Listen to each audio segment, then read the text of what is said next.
Hey there, and welcome to Legion of Misfits.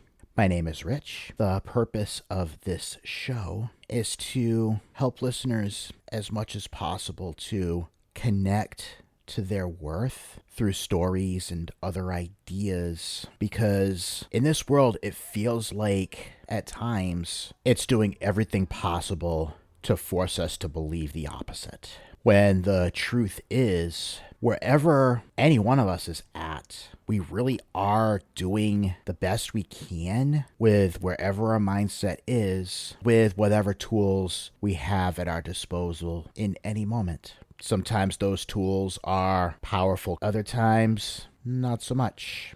It's exactly where we need to be, and we're doing fine even if it doesn't look like it. So with that, I welcome you, and let's get into it.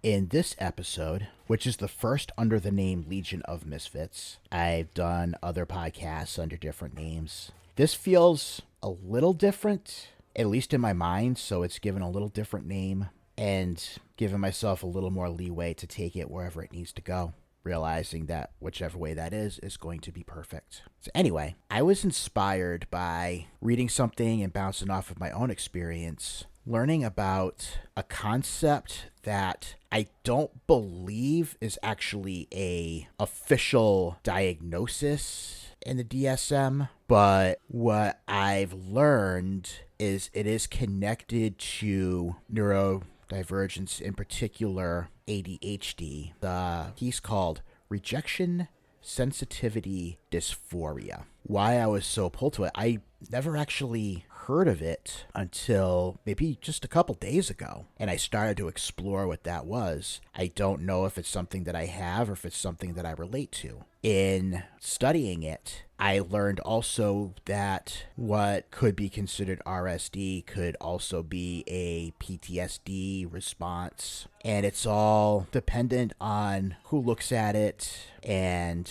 their background, their experience, and what they believe, which can be frustrating as hell for people who have known that something's been off and trying to find answers in a world where diagnosis doesn't necessarily explain the things, but in order for somebody to listen, may be a thing that's necessary. It may connect somebody to medication that works. It may simply be a concept to remember when things are going wonky in the mind that allow us to separate and realize it's just the brain doing brain things. And it's not us. It's not real. It's just a story. And when it comes to handling rejection, we hear it all the time. And it's not untrue. A lot of what it is simply not a match. It's everything to do with somebody realizing what they don't want or what's not a fit. Sometimes they go about some pretty crappy ways of going there, but we all do what we can with what we have to work with, of course, right? That makes sense. And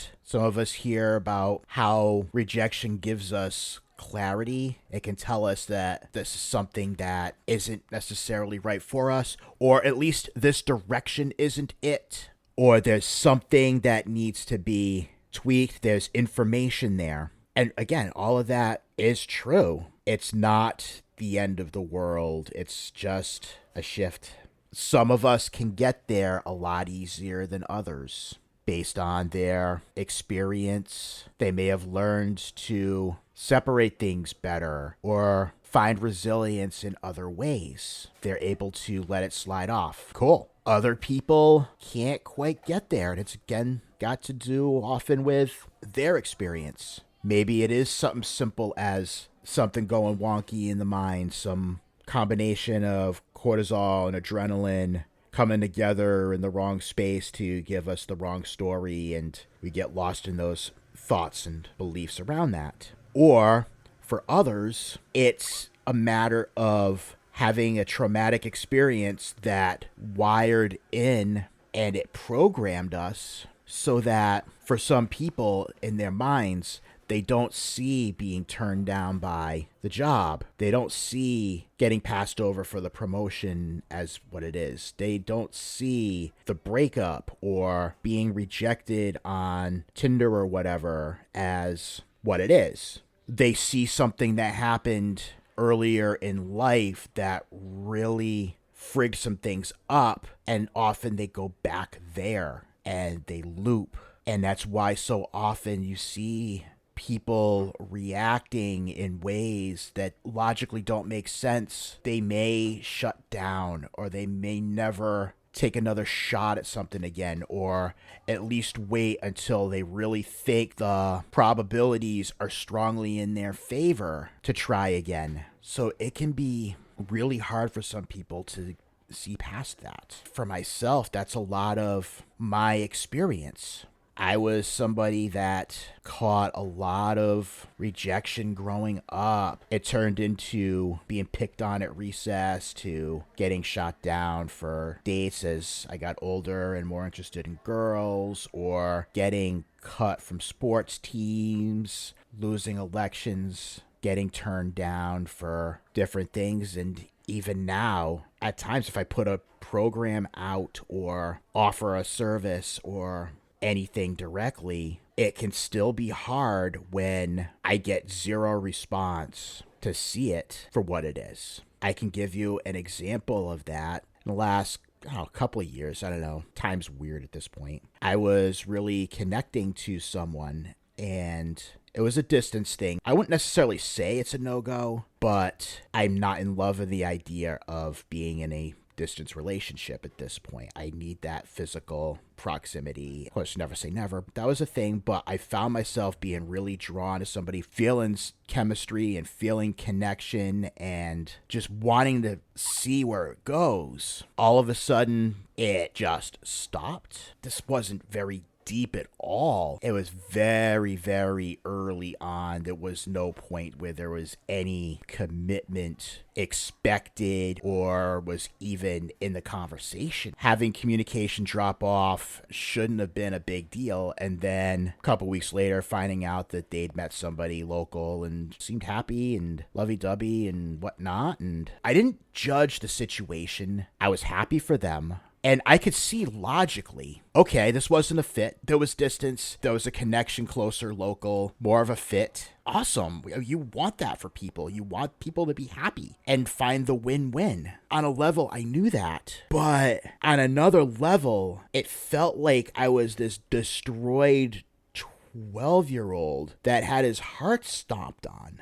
And I found myself so judgmental of my own reaction that I couldn't hold the space for that inner 12-year-old or 13-year-old that was having that traumatic loop come back up. He wasn't thinking about the current situation. He was flashing back to the time in school where he asked the girl out and she laughed and like the rest of the school was laughing at him. That was what was going on. I couldn't see it and I couldn't connect to it. I just kept getting mad at that 12-year-old, which didn't help. It didn't process things really well. It looped for way longer than it ever should have. Understanding that there's an idea such as RSD out there tells me that okay, that was probably what was going on, and that's where the loop was coming from. Even if that's not what I have, the idea that it could be something gives me just enough separation to see, okay, this is a story. This is my brain having a reaction with what it's got going on. Now I can separate from it, and I can support it. I can see it for what it is, and use that to find some peace. So let's talk about RSD a little bit. I'm going to pull up some pieces that talk about different stories, and I connected with mine a little bit. I'm going to share a couple other stories, and then at the end, I'm going to share something cool that it could connect, it might not. Either way, it's really cool. I don't care. I'm sharing it. So let's get into it. I'm going to refer to a piece I found on neuroclastic.com. I'm going to add all the links to the show notes, so don't stress that. You'll be able to go and read them for yourself. This one is called Living with Rejection Sensitive Dysphoria. I have had experiences of rejection sensitive dysphoria, RSD, from an incredibly early age. I believe it's related to emotional dysregulation and made worse by negative experiences, from continually not measuring up, from people rejecting the core of my being, and in a lot of ways from living as a neurodivergent person in a world not made for people like me. I was always different growing up.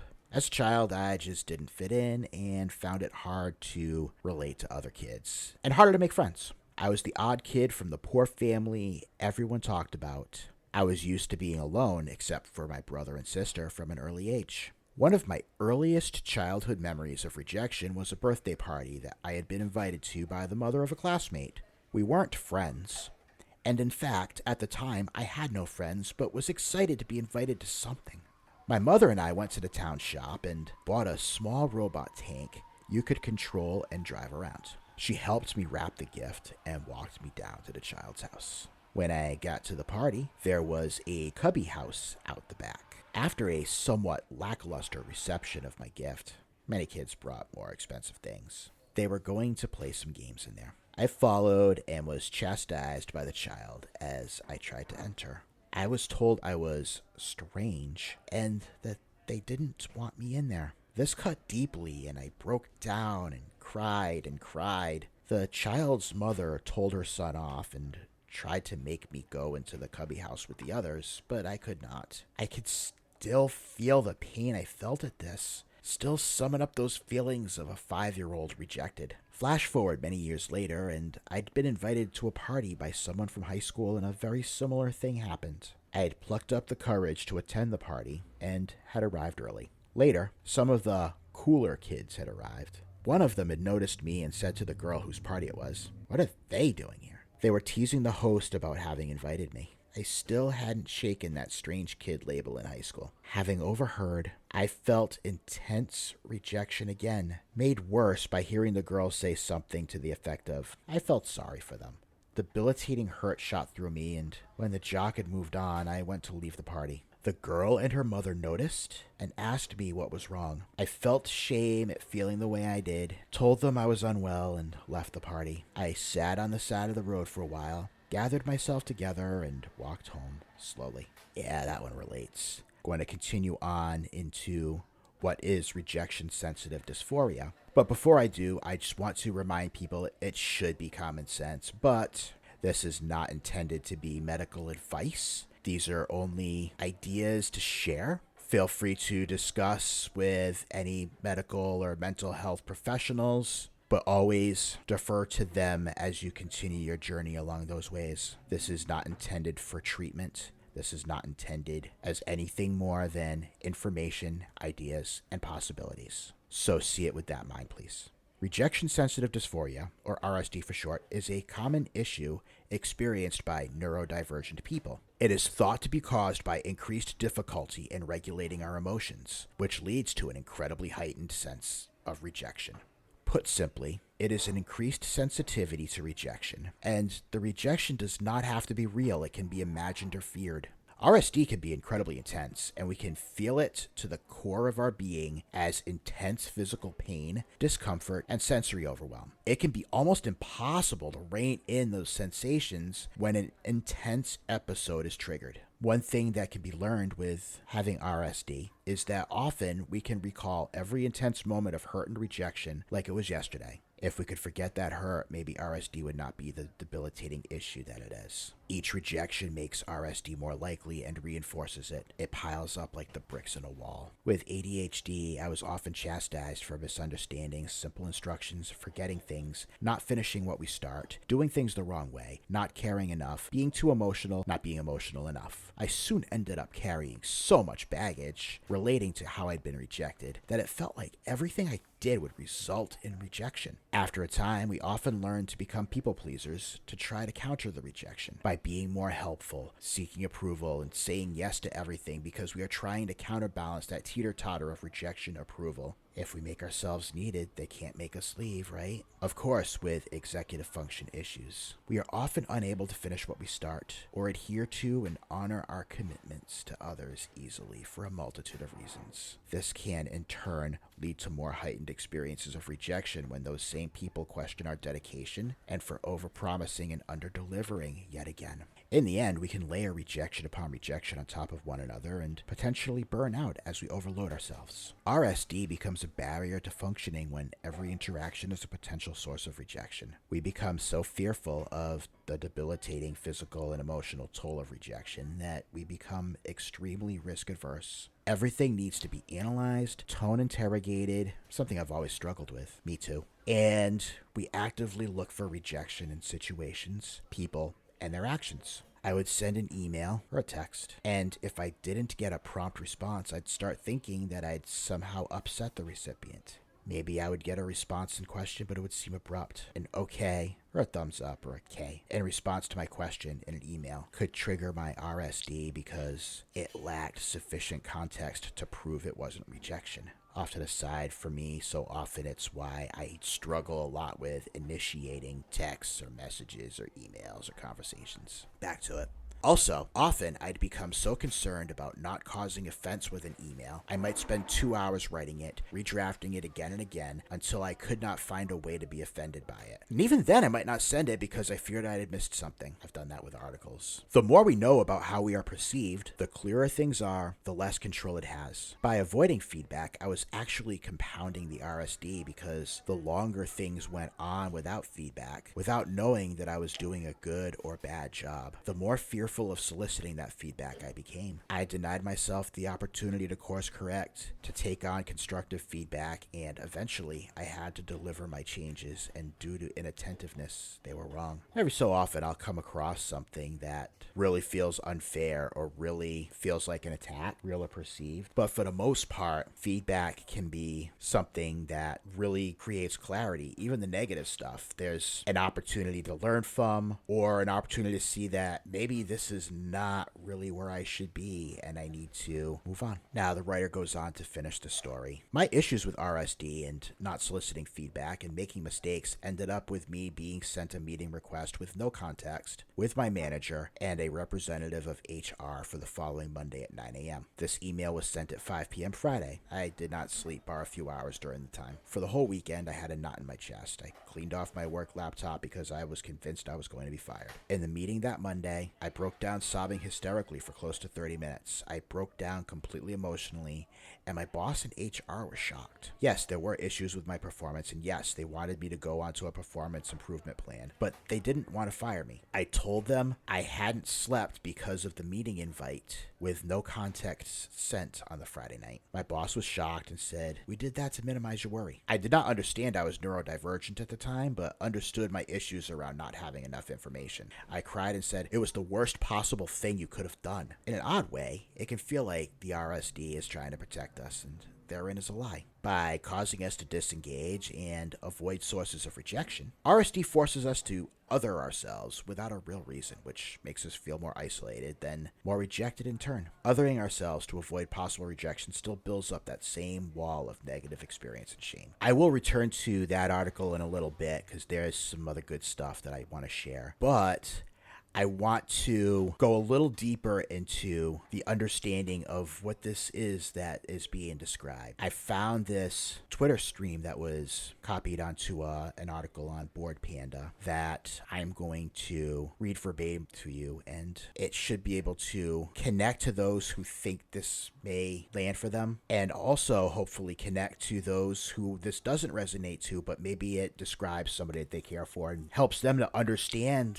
a little bit and what they need and what kind of space and what kind of support they can best love them with going forward. I'll start with reading this thread. There are a lot of symptoms of ADHD that are just awful to live with, but the one that takes the cake by far is rejection sensitivity dysphoria. This fucker will fly in on a broom and shit all over your good day. It'll take a thing you love and make you loathe it. You're out enjoying an activity with friends, something you've been looking forward to, something you're excited and passionate about, and then someone might say or do something innocuous like, okay, calm down, or wait, that's not going to work. Or someone will give you a side eye and a smirk, or casually brush off a joke with, but anyways. And suddenly there's a familiar, awful pit in your stomach. Suddenly, for some reason, you feel stupid for having wanted to participate. You feel like a burden on the activity. You feel like folks here are trying to enjoy themselves, not with you, but despite you. And suddenly, the thing you're doing that you enjoy so much, that you counted the days down to in your eagerness to partake, suddenly it's dreadful. Your interest in it drops like a stone. You don't want to be a part anymore. You want to go home by yourself and hide from the responsibility of it.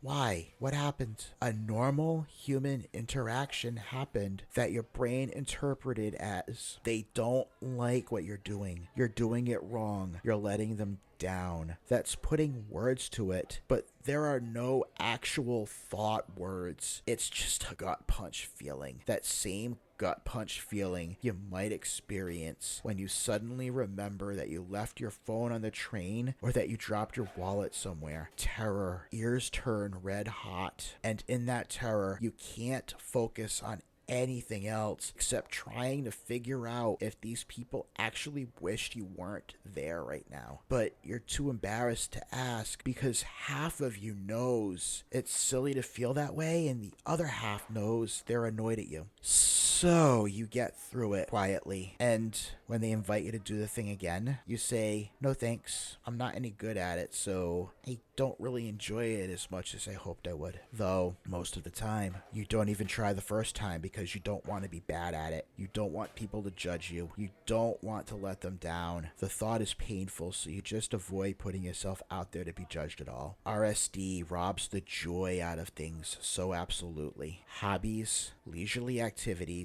competitive games, conversations. It's the worst, and I haven't come across an effective coping mechanism yet. Oh man, this has resonated with so many folks. There's a lot I wish I could directly respond to, but there's just so much. On one hand, it breaks my heart to see how many people struggle with this. On the other hand, I am so happy to put a name to it for a lot of you. You're not alone in this struggle. You're not broken nor weak. I love you, and I want you to take the risks and do the things you love with the people you love. The folks who love you want you to be happy, and they will work with you to help you find understanding and enjoyment. For the folks that don't understand the abnormality here, the rejection that triggers RSD symptoms are often perceived, exaggerated, and not based in nor proportionate to the reality of the situation at all. It's normal to feel hurt when someone genuinely rejects you or dislikes you. It's not normal to imagine that rejection and then react very strongly and painfully to that imagined rejection as if it was real. And let me share some of the responses to that. I did not know there was a term for this. I tried explaining all of this to one of my friends and I felt like I was looking like a madman. Thank you for sharing this and letting others, myself, have a term for this awful feeling. I hate this because it makes me feel super annoying to enjoy things to the point I get literally depressed over the smallest lack of response or just maybe weird comments someone's made.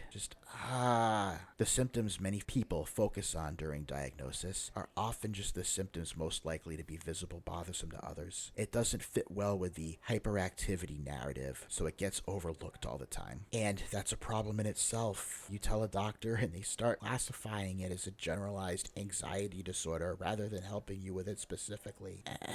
As a mom with a son of ADHD, this really helped me understand why he has a hard time sticking with new things he seemed to love when he first started. What? This is a real thing that other people have too? I seriously thought I was the only one. But is it only a function of ADHD? Because I don't think I have ADHD. It's something that has a lot in common with and is often misdiagnosed as other mood disorders such as anxiety, bipolar disorder, and depression. Even if you don't have ADHD, other mood disorders can be very similar. And this goes on and on. This isn't just an ADHD thing. It can be autism, it can be BPD, bipolar, or social anxiety. So there's a lot of confusion out there with this. Let me go from here to another article I found on the Mighty that connects it to similar things that are seen with complex post-traumatic stress disorder. The point you're going to get from going through all of these is I want people to see that if they're going through this, they're not alone. There's certainly different possibilities as to what what they might be. And ultimately, I keep thinking about this term one of my old professors used to use, biopsychosocial. Everything, he insisted, had a biological, psychological, social aspect to it. That's evolved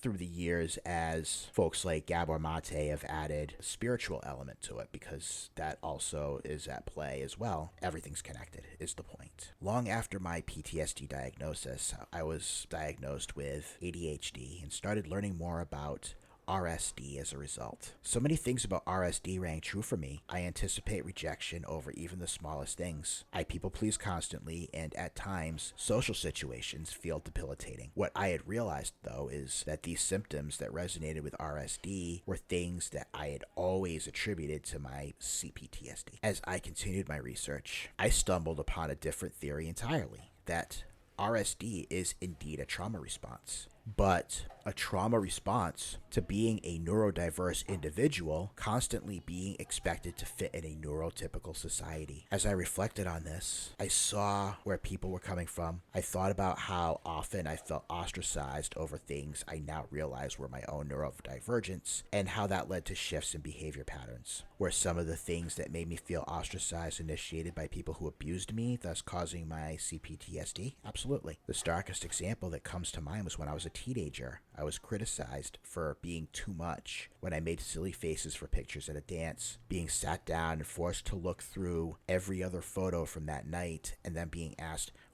can't you just be more normal? Still, other times that come to mind are far more innocent. Knowing that I was always the odd one out in social settings as a child, the last one picked for teams, the one no one chose to partner with for group projects, the one who never seemed to know the inside joke that everyone else was laughing at, and even finding out that sometimes that the joke was me. Especially as a child, those things hit me hard. Maybe I'll never know what's RSD and what's my CPTSD. Maybe some of it is both. I doubt that anyone with ADHD hasn't had experiences like the ones I described above, and if we're being honest, nothing solidly differentiates the first example I gave from the second, other than the fact the first was done by someone who was also abusive. Still, I clearly have a trauma response when something triggers me in a way that relates to that experience, and I don't know that it's fair to say that the fact that an abuser is the one who said that to me is the only thing that made that traumatic. Either way, there are certainly more similarities to RSD and CPTSD than one would initially assume, and I hope more research is done to look into this further. There is a lot to unwrap here, even if it's not a straight up diagnosis. I'm going to read one more story. It's called Emotional Sunburn, What Rejection Sensitive Dysphoria Feels Like to Me, written by an Amanda Morin. He doesn't seem that bothered when other kids tease him. I was literally speechless when the school social worker said this of my 8-year-old son, who has ADHD and autism. Everything bothers him, and on top of that, he has a tell. When Benjamin is upset or hurt about something that he thinks others will say is no big deal, he purses his lips together so they don't tremble and blinks his eyes very, very quickly. I guess if you don't know him well, it's subtle enough that you might not see it at first. Even people who do know him well, like my husband, didn't see it, but I've never missed it. I've never missed Benjamin's tell because I have a similar one, and more importantly, I know the feeling that's behind it. It's knowing you may be overreacting to something small, but also feeling it with such emotional intensity that it hurts. I've heard people call it an emotional sunburn. The idea is that when you have a sunburn, even a light pat on the shoulder is jarringly painful. An emotional sunburn completely disrupts your ability to self-regulate. It short-circuits your ability to produce a typical emotional response. That's why Benjamin's tell is subtle. He's frozen. In technical terms, some researchers refer to this as RSD. It's very common in people with ADHD and sensory processing issues, both of which Benjamin has. I have sensory processing issues too. People who experience RSD get very upset when there's conflict or when they think they've been rejected. Just like sensory processing issues and ADHD can cause sensory overload, they can cause emotional overload too. It's why I panic when someone says to me, "Can I talk to you later?" or schedules a meeting without telling me what it's about. I always worry they have something bad to tell me or are unhappy with me. When I write something online, I obsess or worry over what someone on the internet might think of me, even though intellectually I know they don't know me or the specific circumstances of my life. So please be kind in the comments to this post. I'm running low on emotional sunblock.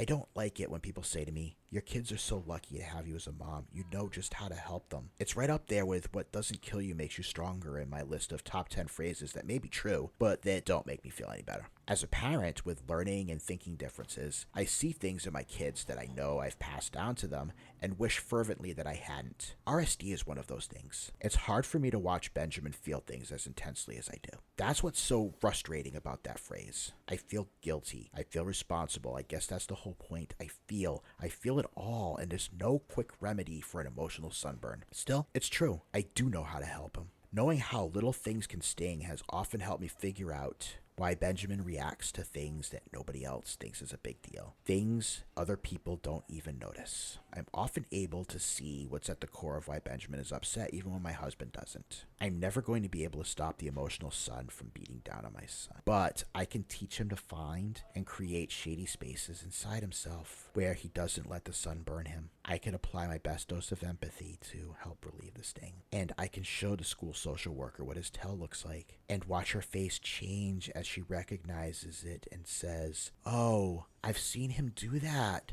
I had no idea that's what it meant." So thanks for continuing to stick with me. There's a lot to unpack here, and we probably haven't even touched the tip of the iceberg, and I think we may end up with more questions than answers. I would love for those questions or thoughts to be shared. Not only is it important to have these conversations, that's the best way for me to get ideas for future shows, is to be able to respond to an idea or a comment and let that guide me to where it needs to go. With that in mind, I'll continue on. We're going to go back to that neuroclastic article and section called Living with RSD. Things to consider when we're trying to figure it out, when we're working in connection to our loved ones and medical and mental health professionals, if any of this resonates, and maybe we're figuring out, okay, now what? Important things first.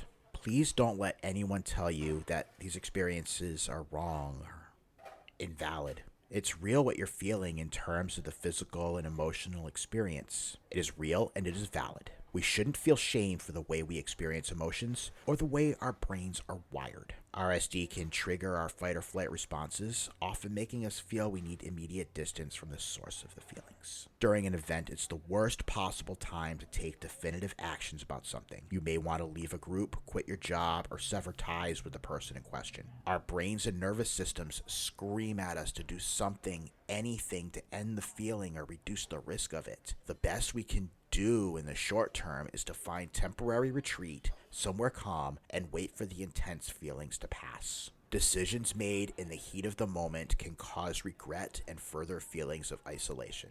Been there, done that. Someone said to me in a conversation about OCD that not all thoughts are true, and we need to understand that. The same is absolutely true of RSD. To me, when I'm caught up in it, it can feel very much like rumination, constantly turning over a negative thought in my head over and over, reinforcing it with every loop.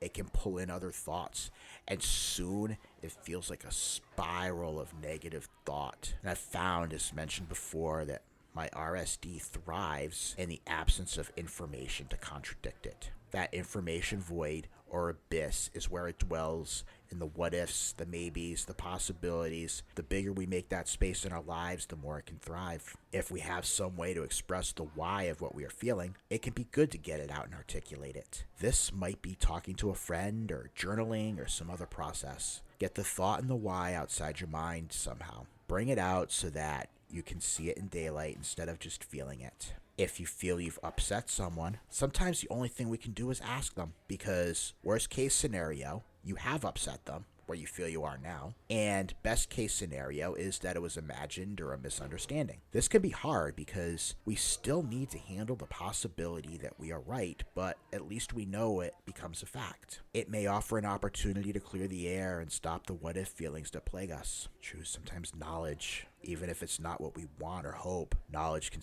break the loop. If someone else has done something to trigger your rejection sensitivity, it can be difficult to decide whether or not to approach them over it so that you can clear the air between you. If that person doesn't understand rejection sensitivity, they will likely not understand how we could be so upset over what they might consider a seemingly innocuous action. Sometimes I can feel very left out and rejected when people name others around me in my peer group but don't name me. The feelings of being other surface and the RSD swells in my chest. Socially related RSD can be very hard to deal with because we seemingly have the choice of staying quiet about it or engaging with the other parties involved to try to resolve it. Trying to resolve the issue with another party always feels risky to me because I might open myself up to further rejection. Staying quiet may also mean we disengage with that person for fear of another event proving the RSD correct.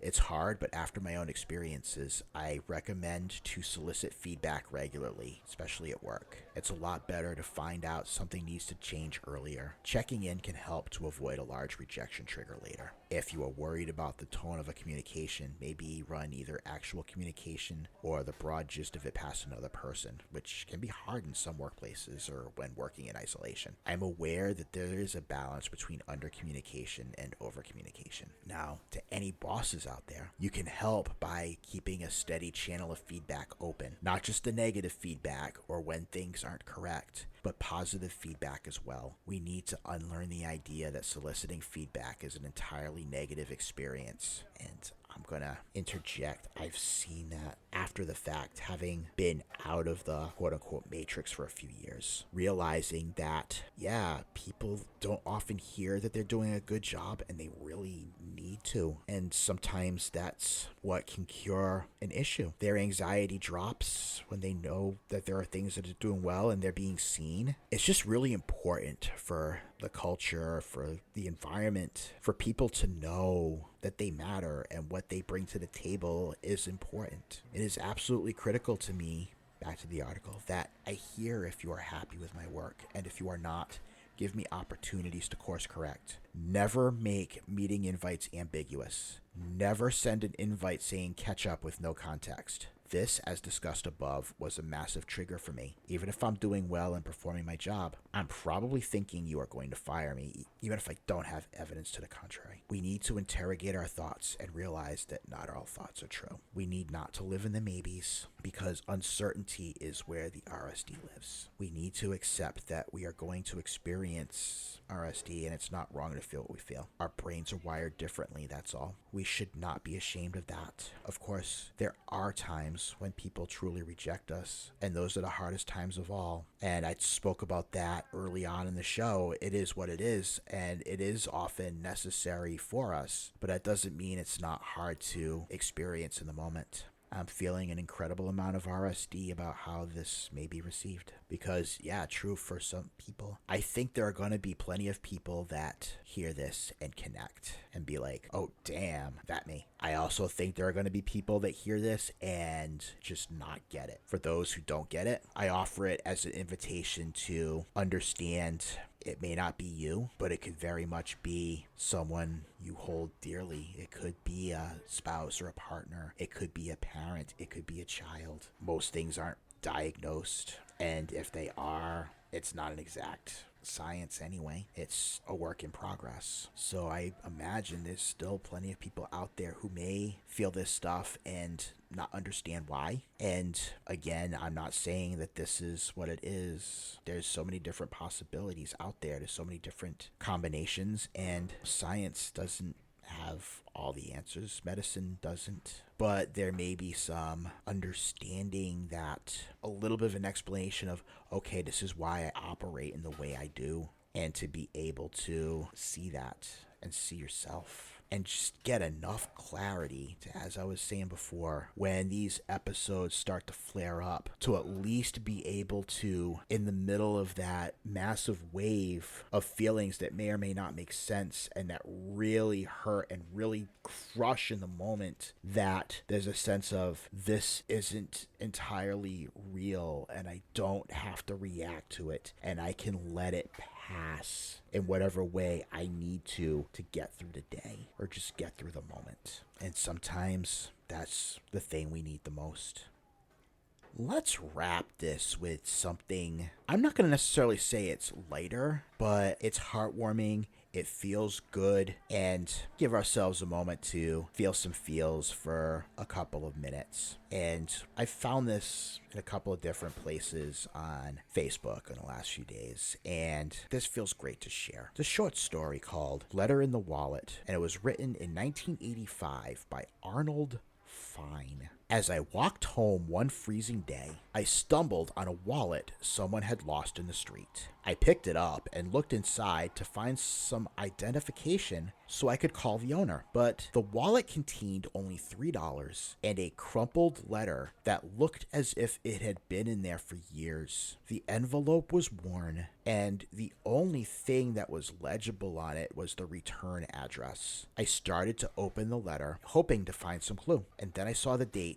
1924. The letter had been written almost 60 years ago. It was written in a beautiful, feminine handwriting on powder blue stationery with a little flower in the left-hand corner. It was a Dear John letter that told the recipient, whose name appeared to be Michael, that the writer could not see him anymore because her mother forbade it. Even so, she wrote that she would always love him. It was signed Hannah. It was a beautiful letter, but there was no way, except for the name Michael, that the owner could be identified. Maybe if I called information, the operator could find a phone listing for the address on the envelope. Operator, I began, this is an unusual request. I'm trying to find the owner of a wallet that I found. Is there any way you can tell me if there's a phone number for an address that was on an envelope in the wallet? She suggested I speak with her supervisor, who hesitated for a moment and then said, well, there is a phone listing at that address, but I can't give you the number. She said, as a courtesy, she would call the number, explain my story, and would ask them if they wanted her to connect with me.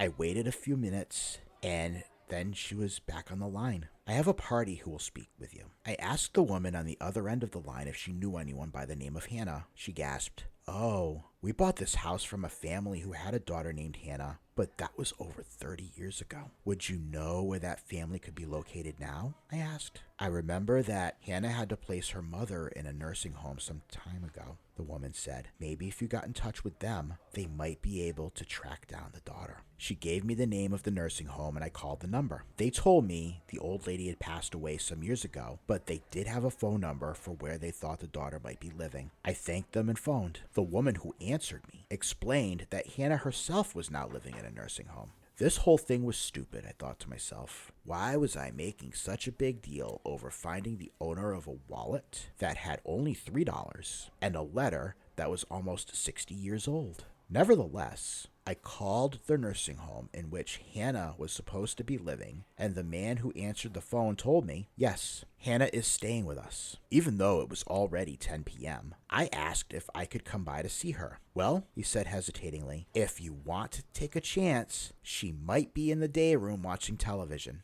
I thanked him and drove over to a nursing home. The night nurse and a guard greeted me at the door. We went up to the third floor of the large building. In the day room, the nurse introduced me to Hannah. She was a sweet, silver-haired old-timer with a warm smile and a twinkle in her eye. I told her about finding the wallet and showed her the letter. The second she saw the powder blue envelope with that little flower on the left, she took a deep breath and said, young man, this letter was the last contact I ever had with Michael. She looked away for a moment, deep in thought, and then said softly, I loved him very much, but I was only 16 at the time, and my mother felt I was too young. Oh, he was so handsome. He looked like Sean Connery, the actor.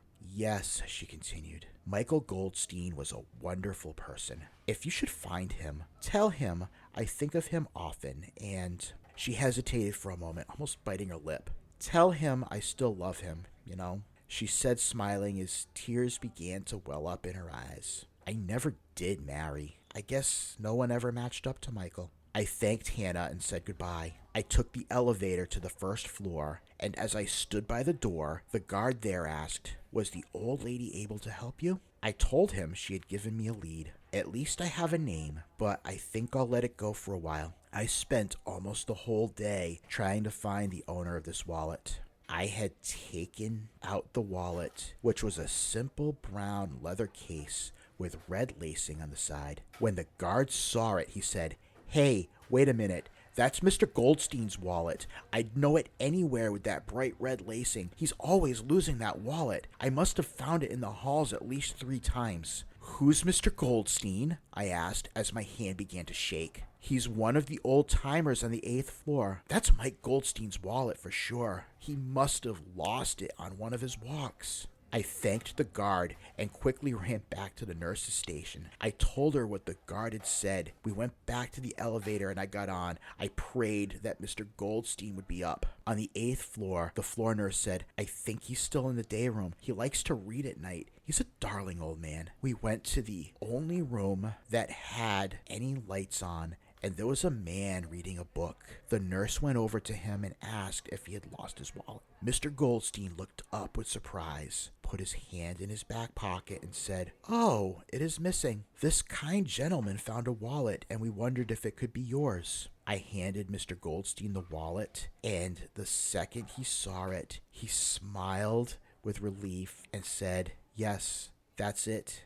It must have dropped out of my pocket this afternoon. I want to give you a reward." "No, thank you," I said, "but I have to tell you something. I read the letter in the hope of finding out who owned the wallet." The smile on his face suddenly disappeared. "You read that letter?" "Not only did I read it, I think I know where Hannah is." He suddenly grew pale. "Hannah? You know where she is? How is she? Is she still as pretty as she was? Please tell me," he begged. "She's fine, just as pretty as when you knew her," I said softly. The old man smiled with anticipation and asked, "Could you tell me where she is? I want to call her tomorrow." He grabbed my hand and said, "You know something, mister? I was so in love with that girl that when that letter came, my life literally ended. I never married. I guess I've always loved her." "Mr. Goldstein," I said, "come with me." We took the elevator down to the 3rd floor. The hallways were darkened and only 1 or 2 little night lights lit our way to the day room, where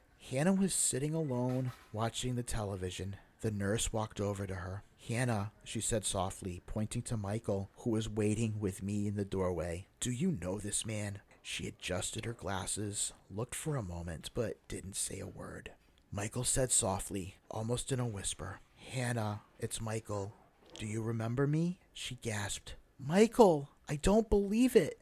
Michael, it's you. My Michael." He walked slowly toward her, and they embraced. The nurse and I left with tears streaming down our faces. "See," I said, "see how it works. If it's meant to be, it will be." About 3 weeks later, I got a call at my office from the nursing home. "Can you break away on Sunday to attend a wedding? Michael and Hannah are going to tie the knot."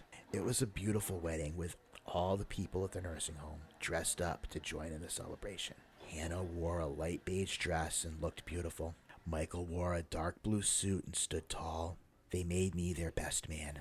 The hospital gave them their own room. And if you ever wanted to see a 76-year-old bride and a 79-year-old groom acting like 2 teenagers, you had to see this couple. A perfect ending for a love affair that had lasted nearly 60 years. Again, Letter in the Wallet, written by Arnold Fine in 1985. And with that, I want to thank you for spending some time with me and hope to see you again soon. Please, if any part of this really stuck to you and you want to share your experience, I'd love to hear it. Feel free to connect with me on my social media or shoot me an email. I'm going to leave those in the notes as well, as with all the resources I used and further information. Thank you again. Take care and be well. The intent and purpose of this and all episodes is simply to inform and offer ideas and possibilities for further exploration by the listener on their own time. Nothing said is to be taken as medical or any other professional advice. Please consult with your service providers, your medical and mental health professionals, before trying anything you may hear on this or any other program. Legion of Misfits, the host, or any platforms or any resources used do not acknowledge responsibility for any contrary actions taken by any listener. Copyright 2022 Legion of Misfits, all rights reserved.